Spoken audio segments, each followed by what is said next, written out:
Shalom and welcome to this edition of Revealing the Truth, where we cover the headlines, the heart lines, and biblical truth. I'm your host, Messianic Rabbi Eric Walker. Even aware parents often underestimate the dangers their children face. Research indicates that 1 in 4 females and 1 in 6 males are sexually abused before age 18. In most cases, the enemy is not a faceless stranger. It's someone you know and trust, a neighbor, a coach, or even a family member. However, since you cannot be with your children 24/7, our next guest teaches you in their new book how to help your children develop awareness and strategies in the face of potential dangers without making them fearful. This book will help you move from fear to confidence on this critical topic that is just too important to ignore. Co-authored with Dr. Latane Scott, Beth Robinson, Doctor of Education, is a licensed professional counselor and approved supervisor for licensed professional counselors. She's also a certified school counselor with a teaching certificate. She's a frequent expert witness in legal proceedings involving sexual abuse. Dr. Robinson and her family live in Lubbock, Texas, here to discuss their new book, Protecting Your Child from Predators: How to Recognize and Respond to Sexual Danger, is Dr. Beth Robinson. Beth, welcome to this edition of Revealing the Truth. Thank you so much for having me. Well, it's such an important topic. And it's not because the Me Too movement or the big names, the Catholic Church, the Baptist Church, the Boy Scouts, the Penn State, where I'm a Penn State alum with my BS in education from Penn State. It's not because it's become the headlines. It's because it is a harsh reality that has always been there. But it's taken on such a pervasiveness, such a magnitude, that we literally don't know what to do. We don't know how to prevent. We don't know how to move past the fear of not being believed, being attacked, being vilified, knowing that somebody rich, famous, powerful may be engaged in these activities, and they will come against you to protect all that they have garnered. So it is a double danger that we're facing here, and it's really a biblical proportion. And there are two very specific passages of Scripture that you quote in your introduction. One is that Satan masquerades as an angel of light, and two is our battle is not against flesh and blood. And that passage from Ephesians is what this is all about. So in order to better understand your expertise and understand how you got to be someone who was a go-to resource, an expert in this field, of both looking at it from a faith perspective and from a protection. What can we do to prepare for the battle? There's going to be a battle, that's a given. And I think our denial of that is a little bit of part of the problem, is that we're just not discerning. We're not tuned in. We're missing signals and signs that God has placed in our path, and we're just missing them. We miss them biblically, but we also miss them naturally. So let's go back to your upbringing and how you were exposed to what became truth for you and what your experiences were and how you navigated to this point of expertise. Well, I was blessed. I grew up in a safe home, and I was safe as a child, but I began as a teacher working with different students, and had a principal who asked me to go back and become a counselor because he saw me connecting with students. And so I went back and did my training as a counselor and did an internship with kids who'd been severely abused. And that was about 28, 29 years ago. And since then, my primary clinical practice has been children who have been physically and sexually abused. And I believe God called me to it. I believe He gifted me for it. But in addition to that, I began to have people who were in churches say, how could we prevent this? And that's what led to the interest in prevention. You know, it's interesting because I don't recall until just very recently that denominations have come out with proactive informational packages and awareness packages. I built a synagogue here in Birmingham, converted a church to a synagogue, and no one knew that I had made arrangement with Nationwide Insurance to work with an outside company, that every classroom, every hallway, every office, every corner was under a motion-activated video surveillance.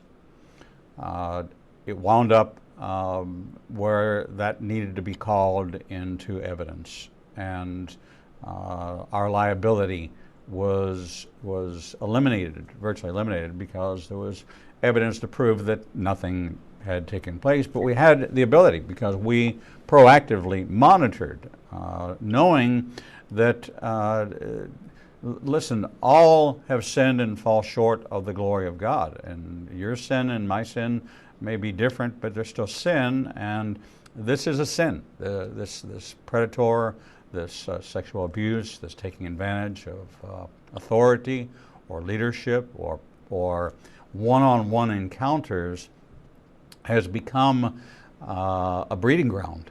And there are people who are and would you agree that this is something that is not a single one-time event, an aberration that somebody does this one time, that this is a serial behavior? I agree with that, and the research agrees with that. What the research shows us is usually by the time a predator has been caught, that doesn't mean convicted, that doesn't mean arrested, they've probably offended more than 100 times. And so it is a behavior where they pick it up for a long period of time, and it's generally concealed as well. Imagine that you couldn't rob 100 banks and not get caught. You couldn't murder 100 people, 100 individual murders, and get away with it. You take a look at fraud or identity theft or all these other things, and when you get into the range of somebody who's 100 offenses, this is beyond the norm, beyond so far beyond our even ability to comprehend. And yet, the statistics shows that when they first caught, they're a serial offender and have literally destroyed not only the 100 lives that they physically touched, but the peripheral. And I don't think we really understand the magnitude. Help me help our audience understand the magnitude of this problem and why I say it's an epidemic. And just because there are major institutions which have been identified does not mean that this is not an epidemic. Well, it is an epidemic, and you mentioned at the top of the show that our research says 1 in 4 females and 1 in 6 males. That's what's getting reported. We believe that's very underreported. And part of the reason that we're missing this is, as parents, we don't know what to look for and what to train our children to look for. And in this day and time, our children interact with many people in our families and outside our families where we don't develop the awareness that they need to have safety training and that they need to know what's inappropriate and how to report it. How do we get to this point? You know, I'm a child of the 50s, so in the 50s, once you're able to ride a bicycle, once you're old enough to ride a two-wheeler without training wheels, it is get up on Saturday morning and go. Just get out of the house. Okay, Come from home from school, do your homework. If it's still light outside, go. Uh, Home wasn't a place you hung out. It was always get out of here, go play. And it was when the street lights came on, that was your signal to come home. So you might have left at 8 o'clock in the morning, and at 5:30, 6 o'clock, 6:30, 7 o'clock, summertime, 8 o'clock, 8:30, you're gone for maybe 12 hours. And you've been out playing and doing stuff, and you got a sandwich in a baggie, and that's what you did. And nobody was concerned that you're going to get kidnapped, and it wasn't really until I think the time where I guess the first indication was when a child's picture appeared on a milk carton. I think is my earliest recollection of anything like an Amber Alert, and this had to do with a kidnapping. But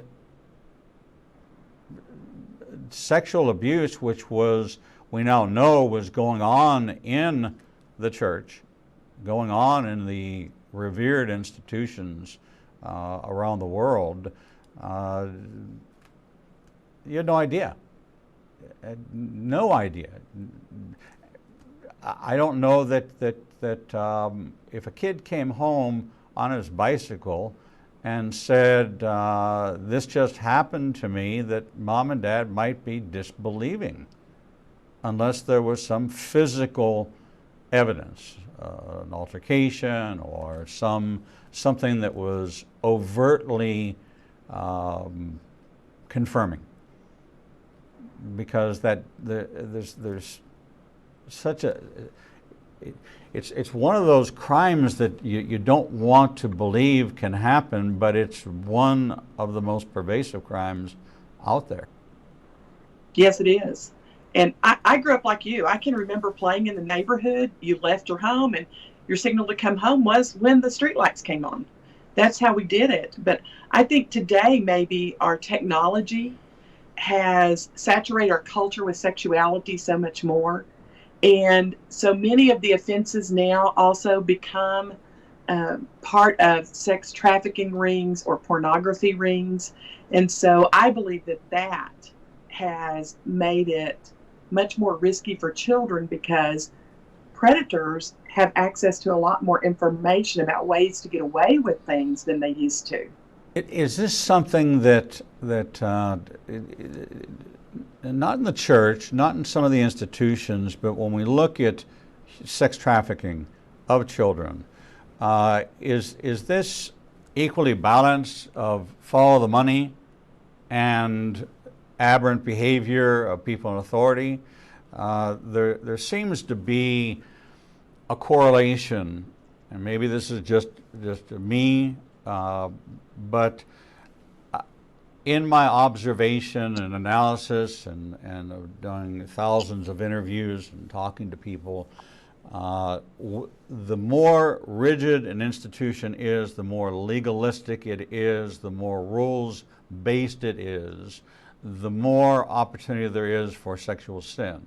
And it goes back to Baal, and it goes back to the worship of Baal. And it seems to be the sexual spirit is linked to rigidity, religiosity, hard and fast set of rules and regulations, where there's a person put in such authority that whatever they do, you're trained up not to question, and therefore it becomes right. When you look at the Boy Scouts, there's the Boy Scouts code. You look at the Catechism, the Church's code. These are absolutes, and that person is an absolute authority, and so whatever they do must be okay, because they wouldn't do it in that authority if it wasn't right. And so have we kind of set ourselves up for this? I think in some situations we have done that when we teach children that you're supposed to obey an adult at all cost. You know, we need to say, yes, you need to obey an adult, but if you're not safe or someone else is not safe, as your parent, I need to know about that. So I do think, and the research supports that more conservative, more rigid structures tend to have more abuse. And I think that's because we tend to raise children who are more compliant in those environments. So how do we and when do we introduce the subject of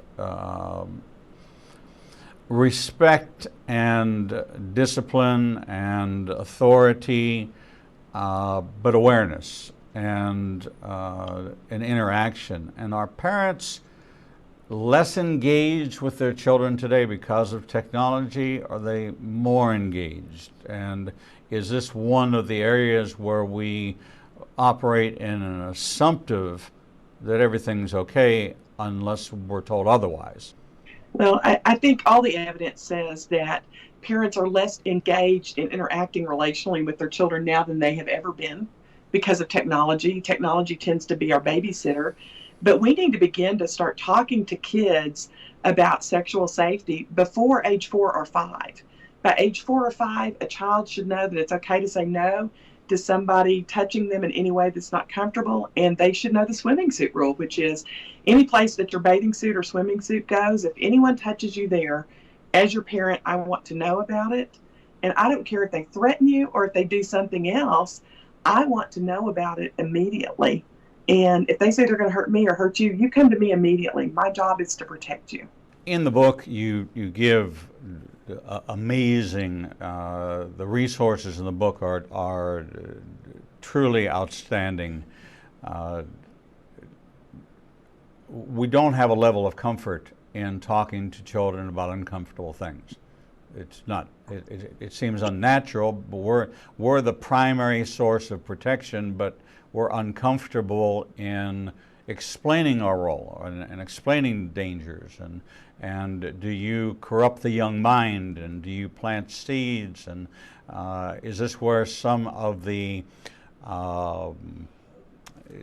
mixing of sexual identity and where identity confusion, and we start thinking about what we're introducing at earlier ages than we've ever introduced it before in any time in our society, especially in the West, are all these things being lumped in together? And because they're being lumped in together, this particular area is not being pulled out, separated as a unique area of identification, of protecting your child from predators, from sexual abuse, from this, and we've lumped it in together with this whole identity culture. And these conversations should also be about, do you feel like a girl? Do you feel you can be anything you want to be? Kind of. Have we gotten so broad in this conversation that we're beginning to introduce, and it's being diluted, and it's not getting the attention it needs to get as a singular, highly specific issue. It has nothing to do with the child's sexual confusion or sexual identity, or whether or not they're a pronoun or they're not a pronoun, or they're referred to in a pronoun form or an appropriate pronoun form that is socially acceptable.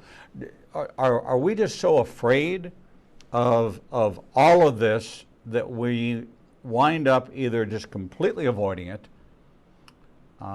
or we feel compelled that we've got to tell them everything about everything, and then we're being a good parent and we're allowing them to understand the news and their friends and these kind of social issues?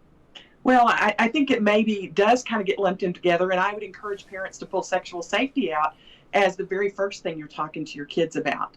I want my kids to talk to me about sexual issues, whether that's gender identity or whatever, but I want them to get to the age where that's a comfortable discussion and where things come up naturally in the day, which I call teachable moments. I don't think that we talk to our kids about that before age 5. What we do talk to our kids about is sexual safety. And I think sexual safety, if you start it before age 5, is a great way for parents to introduce sexual topics and get comfortable so that they can have other conversations as their kids get older. And lots of times sexual safety gives you kind of a safety net for discussions where you can bring in other topics and stay very comfortable discussing it. the headlines, the major media outlets talk about the big scandals, the well-known cases. Is that compelling to parents to seek out help, or to bury their head in the sand? I think it's become to where we're hearing so many of those cases that parents almost tend not to hear it rather than becoming alerted by it. Now, there may be exceptions, if it was the gymnastics deal with the doctor a couple of years ago and you had a gymnast, that one you might connect with. But I think as a general rule, it's so overwhelming that parents disconnect from it and think that it can't happen to their kid. But the most interesting thing that I really want to make sure parents hear is 90% of abusers are close to your family, not just your kid, your family. They're either a family member or somebody that you have invited in almost like a family member who gets contact with your child. So in that case, what should I be looking for in those people? Let's say I'm not great at talking to my kid. I have not done my job in the bathing suit, no touch zone. We check out the preschool. We go there, we walk around, we look at their security systems. They sell us on all the advantages of this particular preschool over another preschool.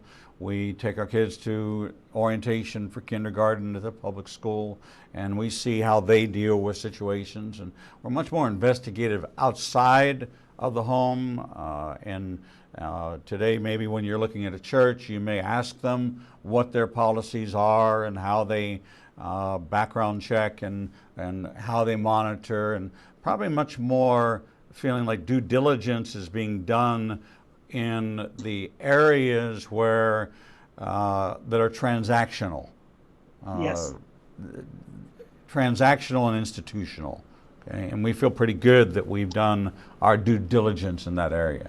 But we don't ask questions of a new family that moves in a neighborhood, or co-workers that we invite into our home, and we invite to go do things with. And I don't ever remember, and I'm very close to a number of families, I don't ever remember even ever being alone with anybody else's children.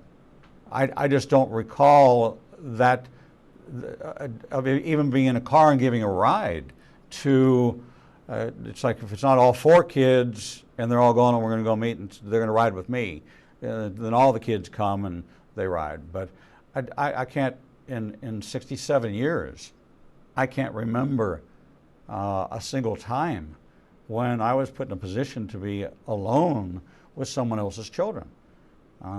That doesn't seem to me to be a natural situation. Well, and you just brought up the biggest warning sign that I would tell parents. You're looking for somebody who's getting access to your child and spending time with them alone. And you would be surprised how many parents don't initially recognize that. I would say to you, man, I so appreciate that in 67 years you have not done that. You have not found yourself alone with a child in a car or alone with somebody else's children, which is a great boundary. And that's what parents should expect, is that adults are not spending time alone with their children. But yet, if it's a family friend or it's a favorite aunt or uncle, we tend not to kind of red flag on that the way that we should. And so the survey that I would ask all parents to do is stop today and think about who gets access to your children alone, or who do they have a special relationship with. Yeah, it's so interesting that you and I grew up in a time when the closest friends of the family were called aunt and uncle. Yes. They weren't called Mr. and Mrs. They were Uncle so-and-so or Aunt so-and-so. And they weren't related to you, but they were referred to that way because they were close into the family. A little bit larger circle than even today. And I think back then it was much more commonplace that my parents would have a dinner party and everybody I knew there was Aunt so-and-so and Uncle so-and-so. Not related in any way, but that's what you got. There wasn't the Mr. and Mrs., it wasn't the sir and the ma'am, it was aunt and uncle. And so they were all very familiar. They were familiar faces. They were in your home. You saw them in other locations in the same context. Today, I don't interact with that many children.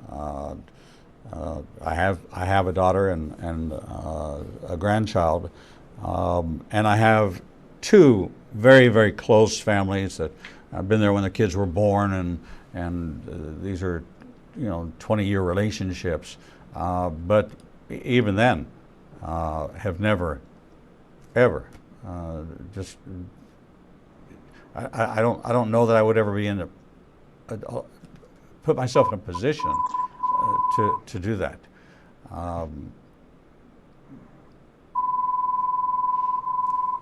Is there a concern when a child is invited to spend the night at a friend's house often, or wants to spend the night at a friend's house often? I have big concerns. My kids don't do overnights. And that's because even though you may know the family where your kid's going to go to a sleepover or a slumber party, you don't really know who else may come into their home. Who are their older children's friends? Who are the aunts and uncles? Who else will have access to your child? And if you think about vulnerability, the most vulnerable place your child can be is in bed asleep in a home where you're not there protecting them. And I encourage parents, let your kids go. Let them stay until 10 or 11 o'clock and then pick them up and bring them home so they're not there in that vulnerable position. So my kids don't do slumber parties and overnights, the children that live in my home.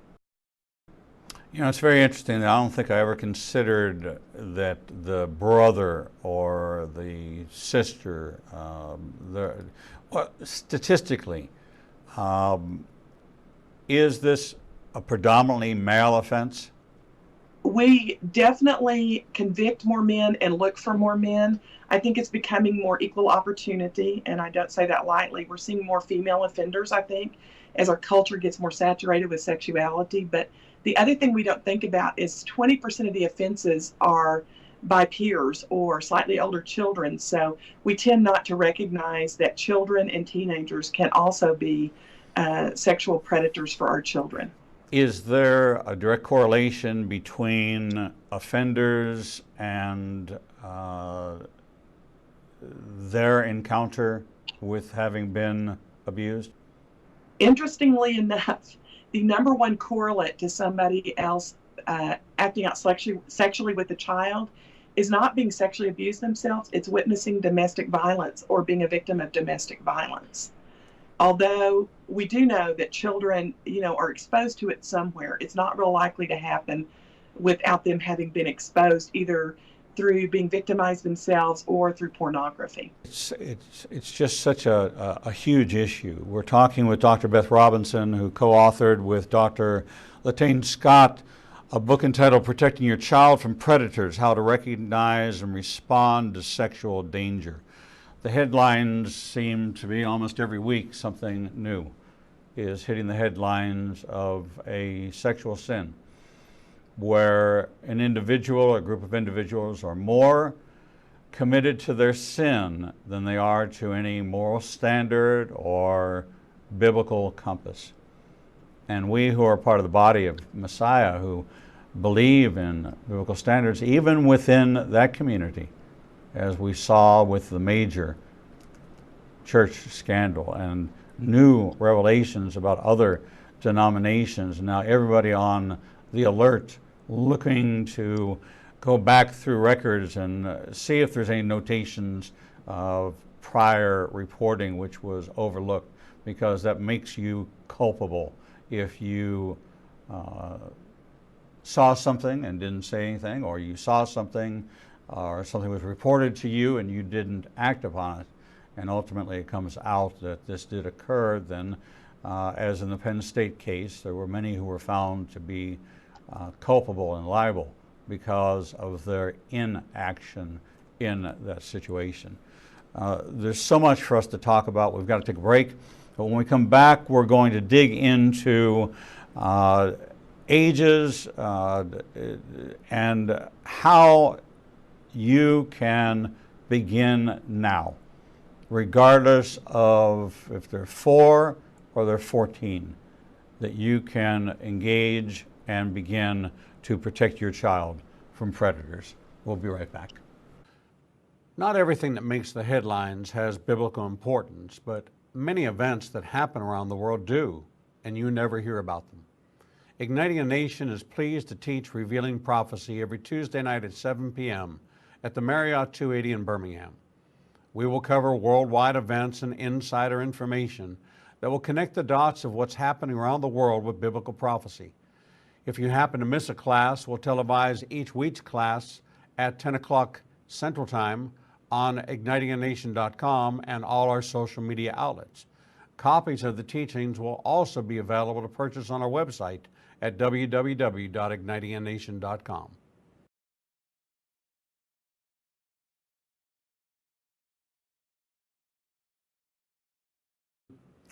The Lord meets you right where you are, and so does Igniting a Nation's new live streaming outlets. You can now watch Revealing the Truth, Revealing the Bible, and Prophecy Revealed simulcast live each Monday through Friday from 10 a.m. to 1 o'clock p.m. Central Standard Time on YouTube Live, Facebook Live, Vimeo, Periscope, and through our website, www.ignitinganation.com. No matter what device you are using, our program will automatically scale so you won't have to miss a single program. And if you happen to miss an episode, you can always subscribe to the Igniting a Nation YouTube channel and access over 1,000 interviews and never miss your favorite authors, special guests, and topics that interest you the most. There are lots of ways to see Israel, but nothing compares to seeing the land of the book and the people of the book through the eyes of two Jewish believers who can take you on a journey that will bring the entire Bible to life. When you join Rabbi Eric Walker and his #1 rated tour guide, Edo Canaan, in Israel, you'll experience incredible teachings, first-class accommodations, and actually walk where Jesus walked. You will experience the Bible transforming from black and white into living color, and you will never see the Bible in the same way again. For more information, visit us at www.ignitinganation.com/events. The Lord contends with what contends with you, and Igniting a Nation is committed to bringing to light each and every issue that faces a believer's life. Our live stream programming and teachings take you on a journey to finding biblical truth from a wide variety of experts who share their insights into a deeper walk with the Lord. We have assembled the most comprehensive panel of experts in the fields of prophecy, caregiving, healing from trauma, shame, and abuse, and so much more. We continue to expand our teachings and programming to meet your needs. We're committed to healing the nations with biblical truth. Visit www.ignitinganation.com to develop a deeper walk with the Lord and start your journey to a transformed life. The Bible commands us to study to show ourselves approved, but most study using Bible study tools and not actually studying the Bible chapter and verse.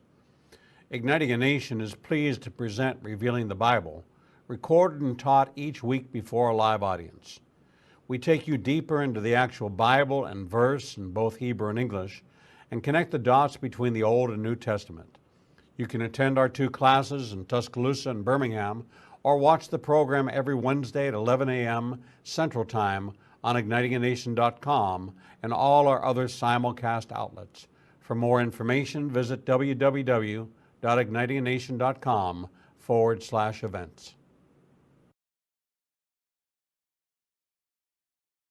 Shalom and welcome back to this edition of Revealing the Truth, where we cover the headlines, the heartlines, and biblical truth. I'm your host, Messianic Rabbi Eric Walker, and we're talking with Dr. Beth Robinson, who co-authored with Dr. Latane Scott the new book, Protecting Your Child from Predators, How to Recognize and Respond to Sexual Danger.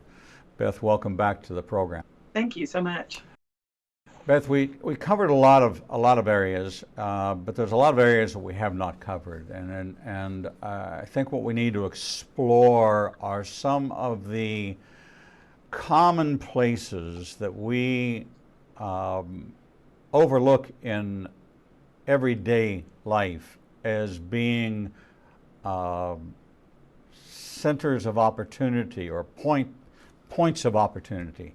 And you lay them out in the book, and you cover some that I just hadn't even considered some of them. So kind of take me through the broad spectrum of how much we expose our children unknowingly, unintentionally, not maliciously, but through the course of the day, through the course of the week, through the course of activities, whether organized or not, we tend to expose our children to a lot of opportunity that we're just not aware that is an opportunity. So if I came to you and I sat down and said to you, make me aware, show me some things that I would never see on my own. I have blind spots to these because they're just not, my radar is just, I'm not tuned in, I'm just not focused. Where would you direct me? Let's start with Sunday morning. And I'd just kind of walk you through the week, and I would say, okay, Sunday morning when you go to church, you usually drop your kids off, many of you, into a children's class or a Bible class. You know, how do you know what happens there when your child is young and they need to go to the bathroom? Who takes them? Who has access to them right there? And then you go to lunch, and you go out with friends at lunch, and your child is going to a bathroom in a restaurant. Are you aware of who else is in the bathroom? Are you taking your child there? And we probably need to be going with our children to public restrooms and places like that when they're much older than we realize. We need to be doing that until the child is old enough to recognize danger and come back and tell us. You know, and you do that on Sunday afternoon. You go home, have some family time, and you come back and you meet with a small group from church on Sunday night. And the adults meet in a room, and you let the kids go to another room, and they're playing by themselves. Who's supervising that? Who's protecting your child in there? Do you have any idea what the backgrounds are of the other children they're playing with, or if you know anything about the background of the adult? So, and I don't want to bring these things up to make you fearful. I want you to be aware. You get ready and you go to school Monday morning, and you're leaving them at school, and they're going to have access to multiple teachers. What do you know about that? What do you know about what happens at recess? And then after school, they have private voice lessons, private art lessons, private athletic lessons. What kind of supervision goes on in there?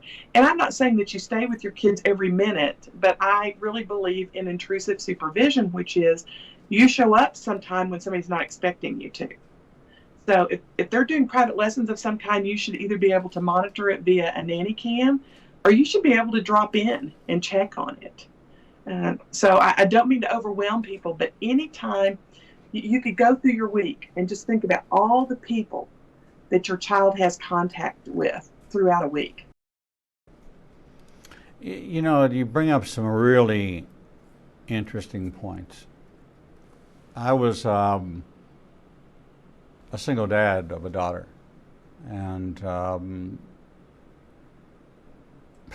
was also a kindergarten teacher, and the potty training that goes on at the kindergarten level was the single most uncomfortable part of the job for me in navigating that when it came to not so much boys but girls, and making sure that I had another teacher in there with me, and we were very aware. It was very much discussed about this. But when I became a parent, and you were taking your daughter to into the men's room with you, because you wouldn't take your daughter into the ladies' room as a man, there got to be a point, an age, where there was a certain amount of discomfort, a certain amount of you couldn't really block the door. You would kind of get to the door, but you know, at 3, 3.5, 4, and they got to go. And so you come to that crossroads as to whether or not you guide them into the ladies' room on their own, or you take them into the men's room and you hope it's empty and you cover their eyes and it's not easy to navigate. It's even more difficult today to navigate because people are vocal. People will now say something to you. Back 27 years ago, people didn't say things to you. People say things to you today. How do we deal with this? Is there we don't check. We don't do a background check on the piano teacher that's giving private piano lessons. We don't do but we drop our kid off at their home, which is most often their place of giving private lessons, and by reputation is mostly how people find a music teacher or a voice coach but do people really ask the next question? Do people really actually check or drop in, or do they just trust? This person's been in the community for 20, it's always somebody, it seems, that's been in the community for 20 or 30 years that was esteemed by everybody, the gymnastics coach, the teacher. Is there an increase? I know there's an increase in me reading about it, of teachers and students, mid-20s to 30s, often women, having a sexual relationship with a high school student in their teens. You read about it almost every week. Is it just more widely reported, or is there a significant uptick in that activity? We don't have research at this point to say it's an uptick. It is being covered by media much more.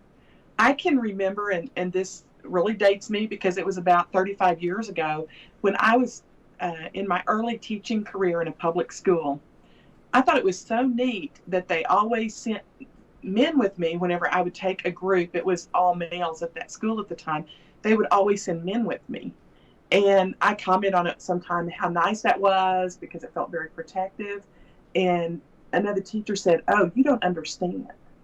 They're sending men with you because they had women who were sexually involved with these kids before. And so now they're sending men to protect the kids from you." And I was so stunned at that, but none of that got reported back then. Nobody knew outside of that little school group what had occurred. So I think the media is picking it up much more. All right, so I have a child, and I'm now becoming aware that there is this predatory problem in society. Institutionally, there's opportunities, all kinds of opportunities. As I look through the day, through the week, I can see that maybe 5, 6, 7 unique opportunities that I'm exposing my child to the opportunity. And I don't want to interrogate my child every time they walk through the door. I don't want to have to inspect them like I'm looking for lice, or I'm checking every corner and crevice. But what should I be on the lookout for? What are some of the tells that I might be overlooking because it's not as overt? It's not as they're not coming home stained in blood. They're not coming home battered and bruised. They're not coming home with their arm in a sling. Things that I would notice. But what are the things that I should notice that I'm not noticing? The big thing you're going to look for is a significant change in behavior or attitude. So you've had a kid who's loved piano lessons and all of a sudden doesn't want to go, and whatever reason they're giving you doesn't seem to really fit. And the other thing I would say is we don't want to interrogate our kids, but we want to ask slightly different questions. Lots of times when we pick our kids up from places, we say, how were you? Meaning, were you good? Did you mind? And we can shift that question and say, did you have fun? What did you learn? What went on? And by shifting that question, we're giving the child the chance to tell us if something else is going on. So change in behavior.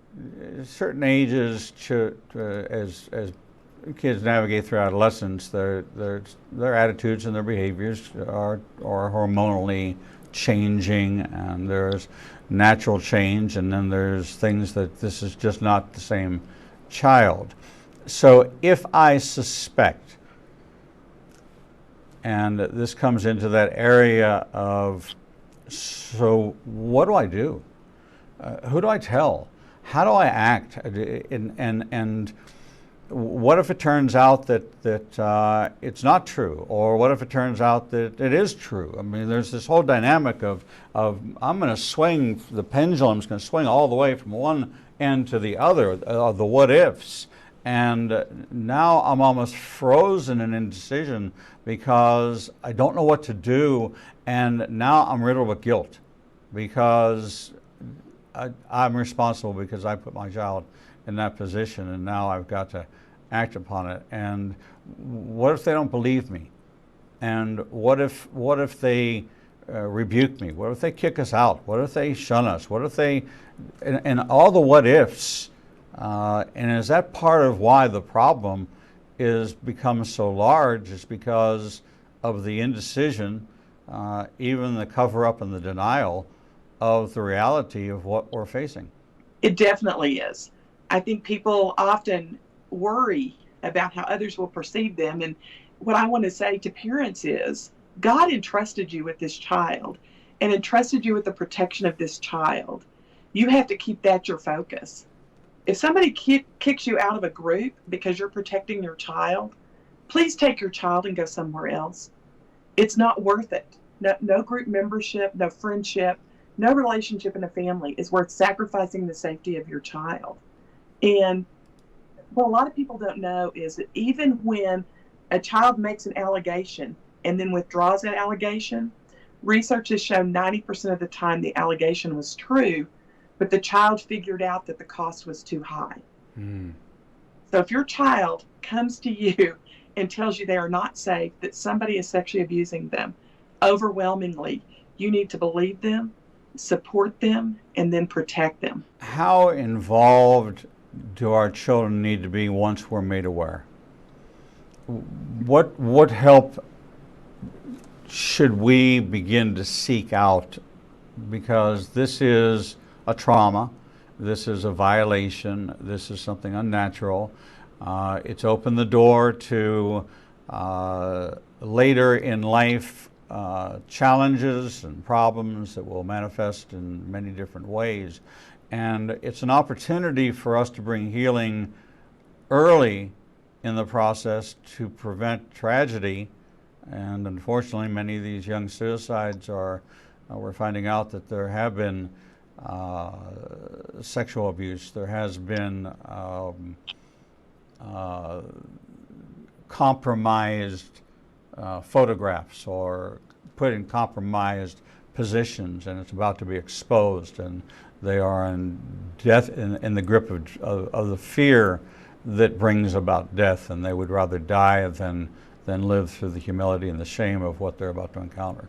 So how do we respond to whether we go to authorities or we don't go to authorities? That's a decision you have to make. But how do you then take it back to the child and make sure that you're going to get that child through the aftermath? And is early intervention effective? Do we have enough data to say that the earlier we get them into counseling, the earlier we get them into somebody that can help them through play therapy or through whatever, to be able to bring this out of the darkness and into the light, that we're actually doing something really, really good and something that's necessary? To the earlier, the better. The research is very clear. Yes, earlier is better. And as soon as you find out, you want to find somebody who specializes in sexual abuse of the age your child is, because somebody who works with adolescents won't necessarily be good with preschoolers. So you definitely want to get counseling help. You also want to work with a counselor who's going to work with you as a parent as well. I'll be honest, sometimes it's more about working with the parent and helping the parent get through, as you've mentioned, the guilt and even sometimes shame that failure as a parent. So I want to get help for the parent as well. So you want a counselor who's going to work with your child and work with you. And then I want to say to you as a parent, your biggest message to your child is, I love you fiercely. Even though something terrible has happened, you are not damaged. You are my child, and I love you unconditionally and fiercely. I think we need to say that whether they're the victim of abuse or not, and we certainly don't convey it enough, where the busyness and the performance and the advanced placement classes and the workloads of some of these kids coming out of high school are just mind-boggling to me. They are master's level and even doctoral level that they are addressing in seniors in high school. That just it's beyond my comprehension, the brilliance of some of these kids that are coming out of school. So you've provided us with this incredible tool to recognize and respond to sexual danger. You identify authority figures, trusted friends, family members, strangers. Statistically, strangers are the lowest on the totem pole of statistics. So stranger danger is not really the most effective message, is it? No, it's not. We've used it for years, and it's a very ineffective message. In fact, one of the problems our kids have is, even if it is somebody they don't know well, they don't recognize them to be a stranger because they've met them on the internet or met them online or ran into them at the mall, and they think they're friends. So our kids don't even know what a stranger is anymore. No, that's very true. You've seen a profile, then you feel like you know somebody because you've seen and you have friends in common. So that establishes a certain authenticity to them, a validation because of this connection. But I don't know. We have about 150,000 or 200,000 followers, and how could I possibly know hundreds of thousands of people and vouch for them? You identify summer camps as places, outings, camping trips, those kind of things. We need to be aware of when our children are put in a position when they're alone with somebody other than us. And that's kind of the overarching message, is to raise the level of awareness of where the access points are and to proactively analyze and inspect and put in place preventive measures, which means surprise visits to show up at the violin lessons at unannounced times, and you have that right and exercise that right as a parent. Dr. Beth Robinson, thank you. Thank you for making us even more aware of the dangers that our children face. A director of risk analysis for a major company just texted me and said, I want this book. I want this book for me. I want this book for my grandchildren. I want this book because I want to know what it is that's out there, and I want to be aware. So thank you. Thank you for sharing this with our audience, and thank you for putting us on the right track and giving us a tool, not just telling us about the problem. We know about the problem. We just don't know what our role should be, what it can be, and what tools are at our disposal. And so I thank you very much for this contribution. It is a significant one and necessary in an unfortunate set of circumstances that it is so necessary. We all need to be aware of this, and I thank you for that. So thank you so much. Thank you. I appreciate you having me on. Thank you. We're going to take a short break, and when we come back, we'll bring you the next edition of Revealing the Truth.